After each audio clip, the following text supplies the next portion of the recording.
The tribe's weakest girl was thrown to the Croc until a human jumped on its back and struck first. The morning mist clung to the river like a living shroud, thick and suffocating. Kira's bare feet scraped against the rough stone of the ceremonial platform as two warriors dragged her forward. Her wrists were bound with vines that cut into her blue skin, leaving angry marks that would never have time to heal. "Please," she whispered, but her voice was lost in the rhythmic chanting of the Xa'tok tribe gathered along the riverbank. Hundreds of them, their faces painted with ash and clay, their eyes empty of mercy. Elder Xa'tok raised his staff, adorned with bones and feathers that rattled in the humid breeze. "The river demands balance," he called out, his voice carrying across the water. "For the fish to return, for our children to eat, the great beast must be fed. And we feed it with weakness, so that only the strong remain." Kira's legs buckled, but the warriors held her upright. She had always been small, even by Xa'tok standards. While others grew tall and muscular, she remained thin and frail, unable to keep pace during hunts, unable to draw the great bows, unable to bond with the fierce dire horses. In a tribe where strength meant survival, she was an embarrassment, a burden.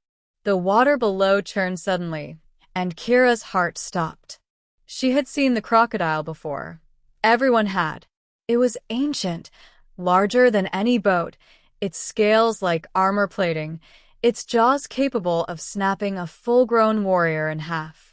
The tribe called it Xa'tok, the river's hunger, and for generations, they had appeased it with offerings. Human offerings, when humans had first arrived on Pandora. Xa'tok's offerings, when humans had proven too difficult to catch. And now, offerings of their own weak. "Please, Elder," Kira gasped, tears streaming down her face. "I can learn. I can be stronger. Give me time." "You have had 16 seasons," Xa'tok replied coldly. "That is time enough." The warriors lifted her. Kira screamed, thrashing against their grip, but it was useless. They swung her once, twice, and on the third swing, they released her. She sailed through the air, the world spinning, the chanting reaching a fever pitch. The water rushed up to meet her, and she plunged beneath the surface, the cold shock stealing her breath. She kicked desperately, her bound hands making it nearly impossible to swim, and broke through the surface gasping. That's when she saw it. The crocodile emerged from the depths like a nightmare made flesh. Its red eyes fixed on her, pupils narrow as slits. Its mouth opened, revealing rows of teeth as long as daggers, and it surged forward with terrifying speed.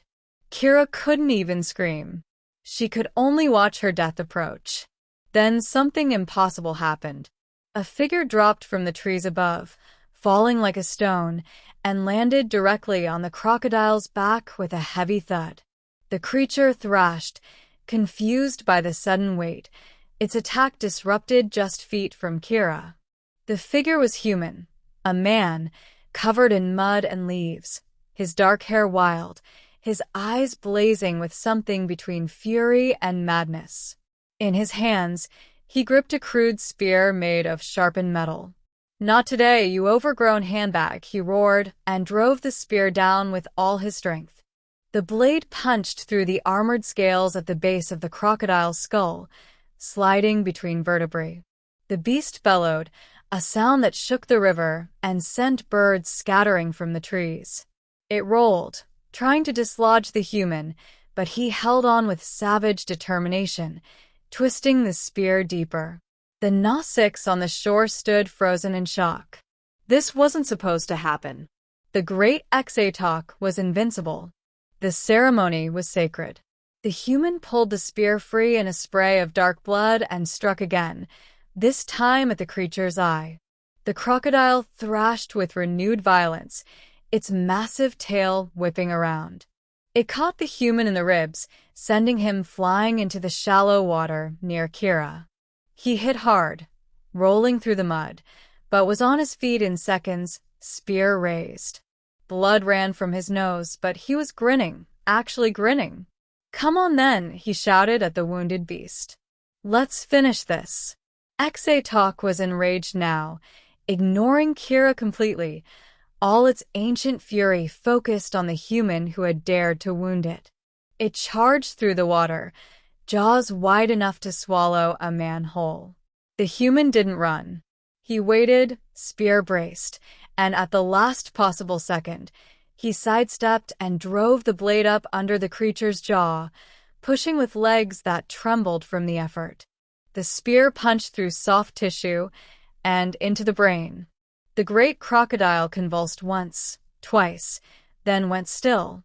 Its massive body settled into the shallow water with a final, shuddering breath. Silence fell over the river. Even the chanting had stopped. The human waded over to Kira, who was still treading water, her bound hands barely keeping her afloat. He pulled a knife from his belt and cut her bonds with quick, efficient movements. "Can you swim?" he asked, his voice surprisingly gentle for someone who had just killed a monster. Kira nodded mutely, unable to find words. "Then swim. Away from here. There are other human settlements downriver. Tell them Jake sent you. They'll help." "Jake," she managed to whisper. "Yeah, Jake Sully. Well, former Jake Sully. These days I'm just a crazy hermit who talks to trees." He glanced back at the shore, where the Xa'toks were beginning to recover from their shock. Elder Xa'tok was shouting orders, warriors reaching for their bows. "But I'm still crazy enough to not let a kid get eaten by a dinosaur when I can do something about it." "Come with me," Kira said urgently. "They'll kill you." Jake shook his head, retrieving his spear from the crocodile's corpse. "I've died before. Didn't take. Besides, I've got a few things to say to your elder about throwing children to monsters." He looked at her then, really looked at her, and something in his expression softened. "You're not weak, kid. You just haven't found your strength yet. Now go." The first arrow hissed through the air, splashing into the water between them. Kira didn't wait. She dove beneath the surface and swam, her newly freed hands pulling her through the current, away from the ceremony, away from the tribe that had condemned her. When she surfaced, gasping, and looked back, she could see Jake standing in the shallow water, facing down the warriors, his spear raised in defiance. She didn't know if he would survive, but she knew she would never forget the human who had jumped on a monster's back and struck first, who had given her a chance when her own people had given her none.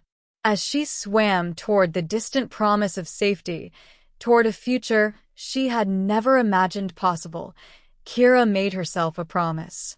She would find her strength. She would become someone who protected the weak instead of feeding them to monsters. She would become like Jake.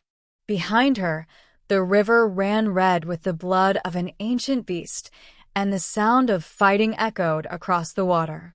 But Kira swam forward, toward the light breaking through the morning mist, toward a second chance at life, toward everything she was meant to be.